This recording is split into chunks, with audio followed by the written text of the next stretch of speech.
In this video, we have 6 free mods that you can do to the Redcat Ascent 18, the micro mini version of the Redcat Ascent. Free mods to help the thing perform just a little bit better. If you're new to the channel, welcome. My name is Troy. This is Roadside RC. You'll tend to find me bashing or crawling or drifting or racing, plus doing product review videos and how-tos. Let's get into it. Number 1, with things that you can do to this, some slight bumper modifications. Plainly speaking, the bumpers on this Redcat Ascent are actually about some of the best that you will find on any ready-to-run little micro crawler like this. They don't stick way out. There's not a lot of overhang with the tires. Provides a lot of clearance, but they do just barely stick past the ends of the tires, both front and rear. So what we're going to do is come in here and try to push them back, trim these edges off, things like that, all to help unshroud the tires even more and make it to where our approach and departure angles are literally 90 degrees or more. As an example, here on the front, if I put a straight edge across the front of both tires, another one straight down from the bumper, there's a couple millimeter gap there where the bumper does stick out just a little bit. Anything that we can do to push that bumper back gains us that little bit of extra clearance. The front and rear bumpers are both mounted with 2 little 1.5 millimeter screws, so we're going to take those out. We're going to need to take out a little bit of material right around on this top side here. The bottom side of this bumper is flush all the way up to here, but the top sticks back. So we're going to just use a small cutoff wheel and remove that material to allow that front bumper to go back even further.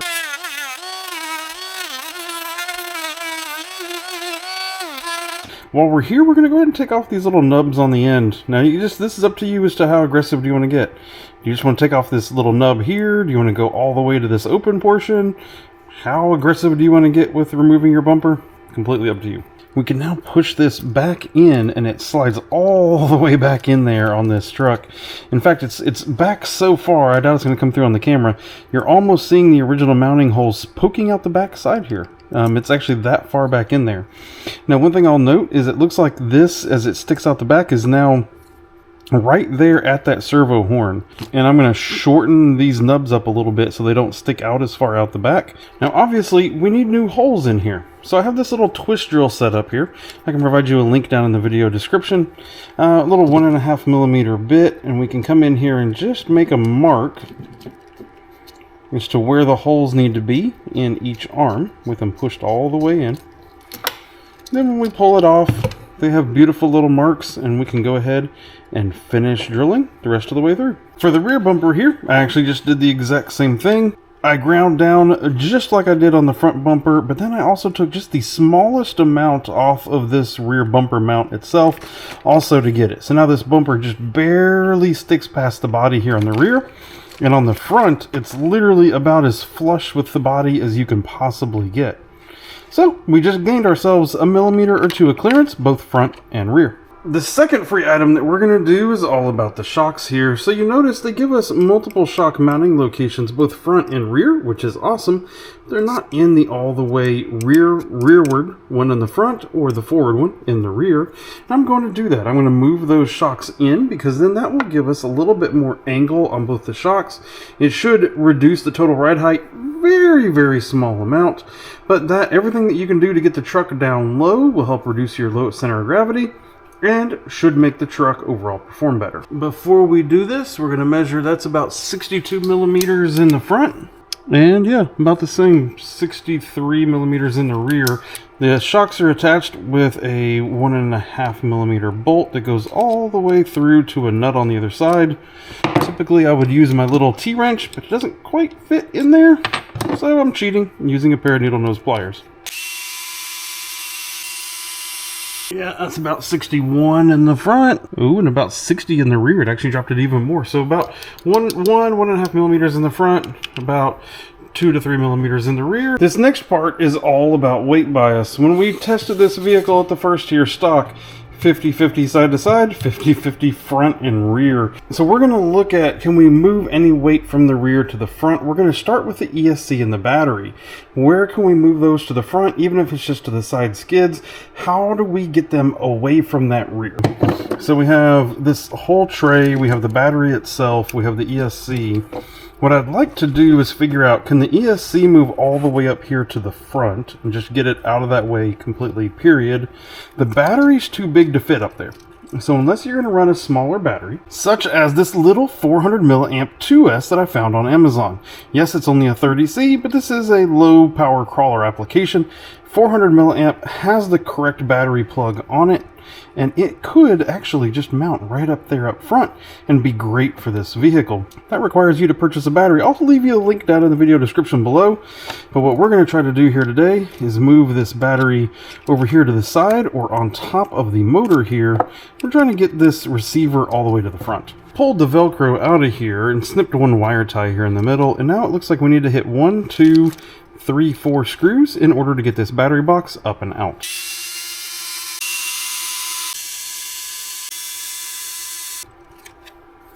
This looks like it's held on just with some double-sided tape.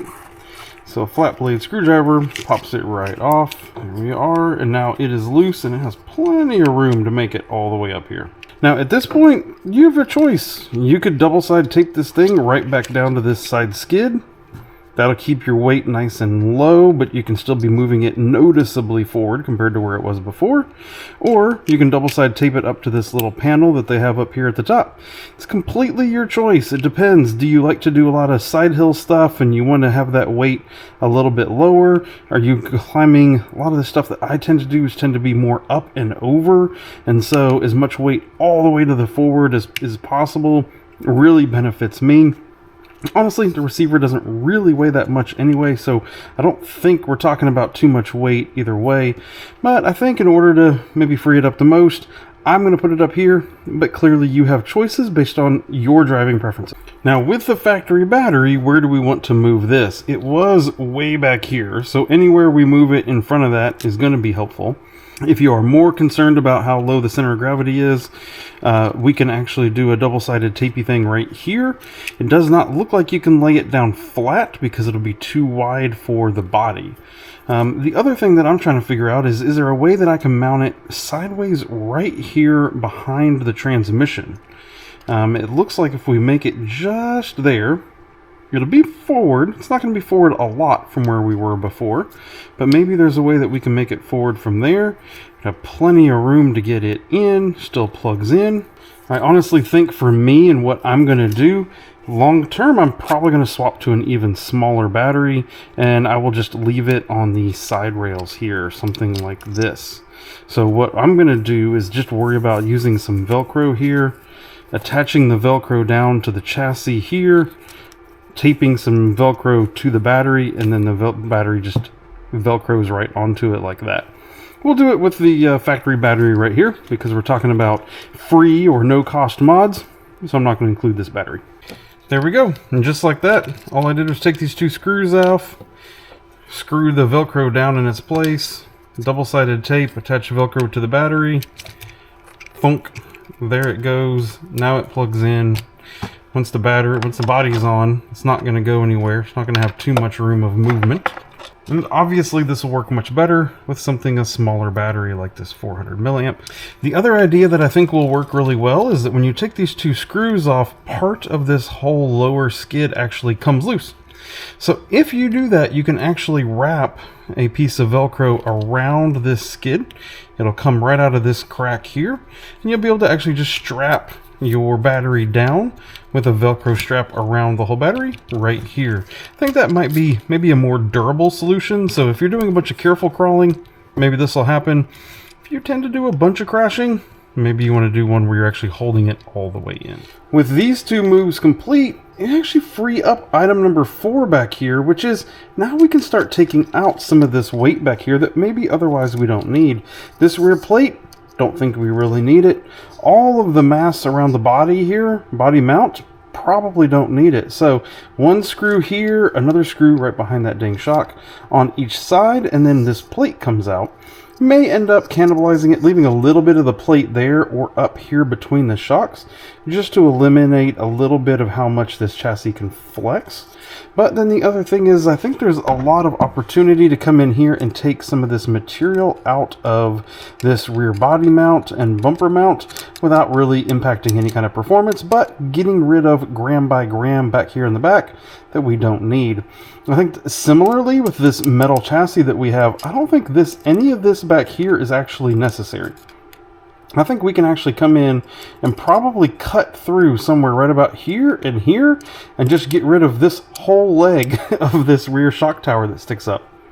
I don't know. Maybe this is a horrible idea, but this is why you get to see me do it, and I can screw it up first, and then that way you'll know if it's bad or not. So I'm going to start taking some pieces off and some cutting, and then I'll show you what all I got to.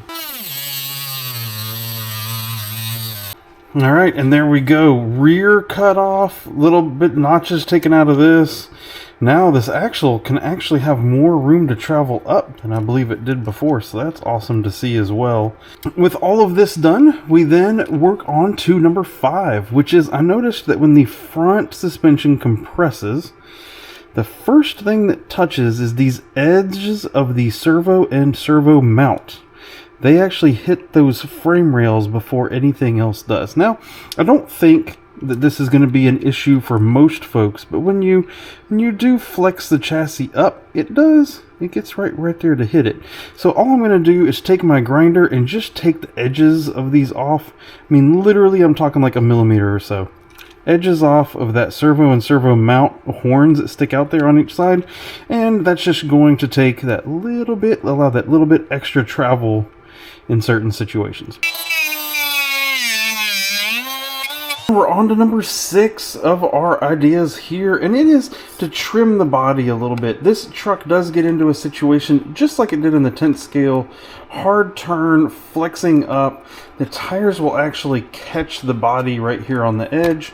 I only have that issue in the front, do not have that issue in the rear at all. What I did on the 10th scale is I actually just drew a line from the end of this skid up here to this fender flare, and I just took that chunk out. I'm going to do just the same thing here on the 18th scale in order to eliminate some of that body rub that you.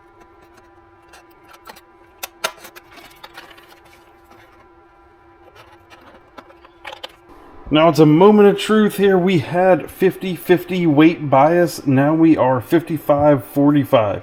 A little bit more weight. You can see up here 233 grams on the front, 192 on the rear. We do have that 10% total difference between the front and rear.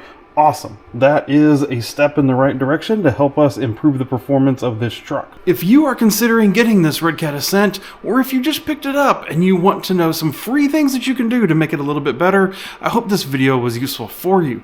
Next steps for me is now getting into some of the actual hard part upgrades that Redcat is going to sell for this vehicle. Brass portal covers, brass diff covers, aluminum links, things along these lines. I'm going to get those installed on this truck. If you're curious to see any of that stuff, it's going to be in a playlist right over here to your right. Hope to see you in one of those videos. Thank you and goodbye.